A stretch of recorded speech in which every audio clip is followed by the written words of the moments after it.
di nga dellu si laata loolu daanaka journée yëpp ci lañ xëyee tey Aladji Malick muy match bi diggante Sénégal Équateur booy xool lépp li ñu tënk rek mooy faaw ñu gagné match boobu Aladji Malick leneen mënut a am. ndam rek. incha allah mu nekk match bu nga xam ni soxna naat Sénégal yëpp ñu ngi koy xaar man jàpp naa ni mooy match bu gën a difficile bu ñu nar a jouer ci suñu groupe bi match la bu nga xam ne aussi stress bi dina bëri lool li may faral di wax naan la pression monte l'adrénaline monte émotif et cardiaque abstenez-vous match bi moom ci la gën a valable ndaxte du nekk match bu nga xam ne tey ku am émotion wala ku am ay pulsion wala comme ce genre yi nga xam ne seen kër yi day kii mënuñu ko seetaan parce que ça va être un match très difficile pourquoi mu nar a nekk match bu difficile parce que tout simplement enjeu bi moom moo toll foofu tey Sénégal dañu war a def seen kem kattan ngir am ndam pour mën a continuer seen course ci coupe du monde bi maintenant li ñuy ñaan rek mooy stress bi wala boog enjeu bi bañ ko emporter sur le jeu que les joueurs ñu bañ a stressé wu jouer libéré tey jii l'avenir de l'équipe nationale du Sénégal est entre les griffes des lions donc c'est à eux de rugir mu nekk nag match bu nga xam match góor dëgg lay doon match bu métti lay doon match la bu nga xam ni dafa laaj tey nga serrer les reins jouer avec les tripes et puis donner le maximum parce que équipe bi ñuy fubalal muy Équateur ku ne xam na ne dem ba jeex la ñuy def du ñu bàyyi dara il ne cède rien donc ça va être un défi physique un défi athlétique et le Sénégal am na ay arguments pour ñëw taxaw ci kanamu Équateur gagné ko pour la bonne et simple raison que tey bu ñuy xool ci classement FIFA Sénégal mooy 18e mondial première en Afrique Équateur ñi ngi nekk 44e mondial mais cela n'empêche loolu amul sax xëy na solo trop ci biir jongante yi parce que boo xoolee Équateur tey moom moo tenir en échec la Hollande bi nga xam ne tey jii boo koy xool ci concert des nations ku ne xam na ni dafay bokk toujours ci les favoris Hollande boobu ñun moom moo ñu dóor donc déjà loolu rek paramètre la tey loolu sax moo indi position bi ñu nekk fii l'Équateur tient en échec la Hollande bat le Sénégal moo tax tey ñu egg ci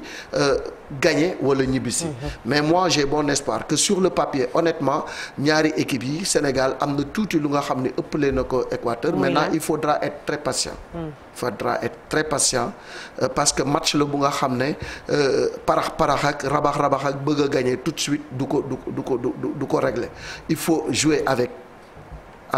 intelligence et puis être présent duel maanaam au milieu de terrain ba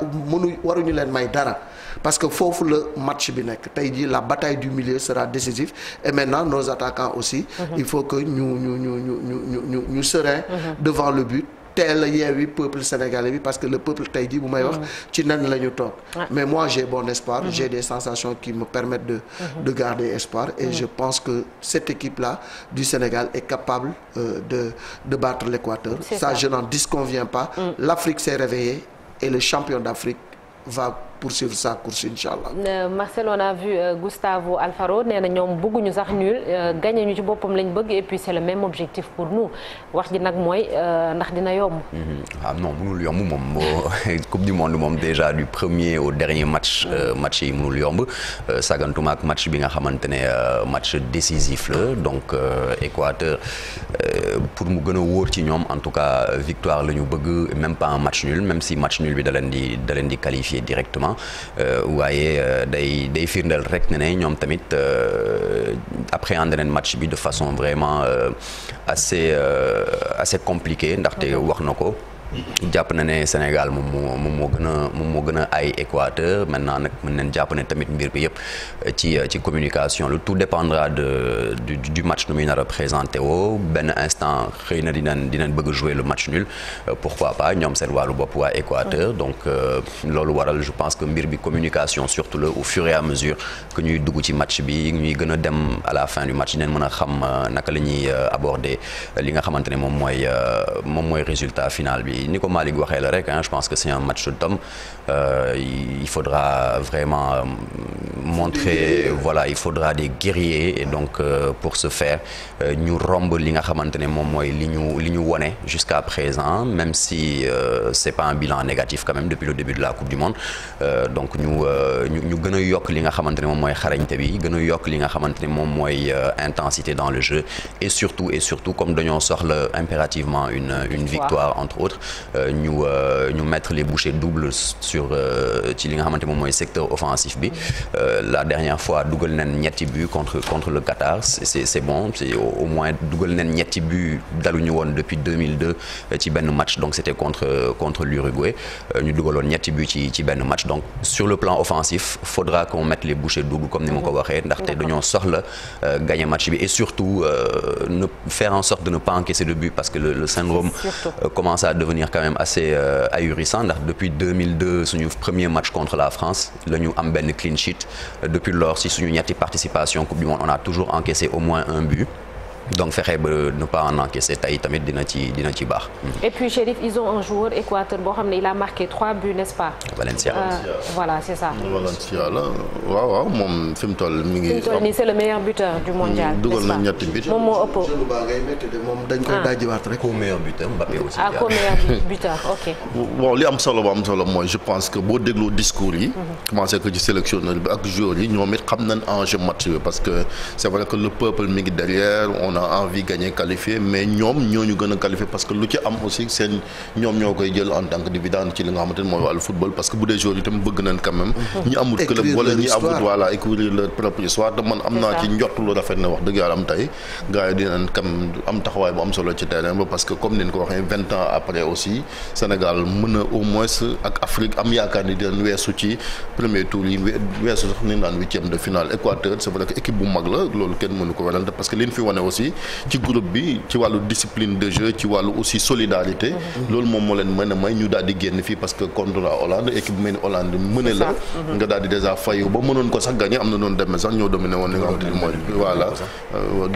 refusé nañ benn bi yoo xamante ko lan loolu lépp Sénégal war na ci mën a jàngat entraîneur bi tamit gis nga ko bu Alvaro xaw ma nu ñu koy tuddee ma ngay wax moom it ma ngi ñuy jéem a ndax et cetera di kii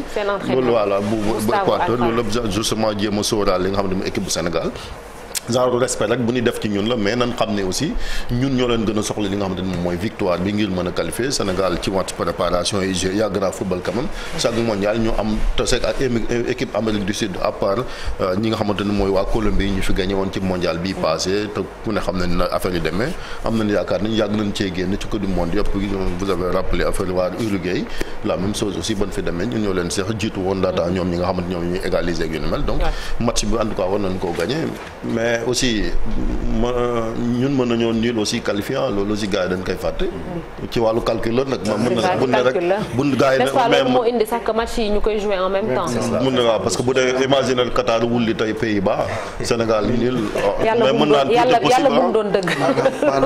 yàlla bu mu doon dëgg non mën naa nekk di mën na nekk waaw mais am yàlla bu mu doon dëgg non dama gis journaux yëpp ne gagné ou périr ma ne non mënul mën nañoo nul qualifié am na éventualité boobu voilà ñun moom bëgguñu koo dégg.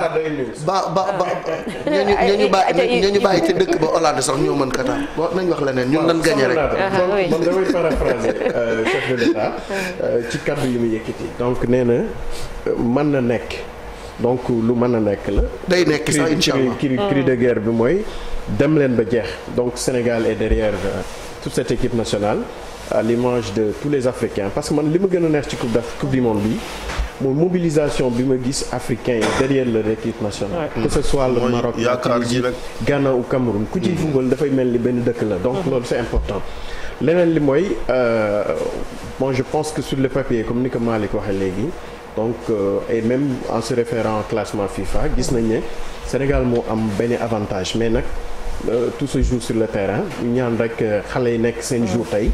su ko defee li ñu leen di sant ci terrain bi ñu mën ko matal. d'accord en tout cas am nañu yaakaar na daal. te cappaandoo ba dinañ jubilé incha allah. ok incha allah on l'espère. Merci beaucoup Ibou. Oui c'est ça. Voilà, jouer pour Pape Bouba, jouer pour l'honneur de la patrie, jouer pour le Sénégal, jouer pour vous-même, donner le maximum de vous-même, jouer avec les tripes les gars. Ne lâchez rien, vous êtes les plus forts, il faut aller vers la victoire. Et vous en êtes capable. Sur le papier, c'est pas la même équipe. Sur le plan de la valeur intrinsèque, individuellement, c'est pas les mêmes joueurs. Sur le plan de la valeur marchande, le Sénégal est la 5e équipe la plus chère de ce mondial. Donc vous êtes capable de le faire. Allez-y, allez-y, allez-y. C'est le Sénégal qui va gagner. Merci Aladji Malick. On va reparler de Pape Bouba Diop tout à l'heure et de son fils. Oui, on a vu également les images du président Wade. Et puis ça fait plaisir ñu gis ko ñu bëri kontaan ci ñu gis ko ak mayo mu toog di seetaan. V bi la def victoire bi. On espère bien que yàlla dina ko dégg. Aywa ñu jàll ci leneen muy un jour au Sénégal, un jour dans le monde.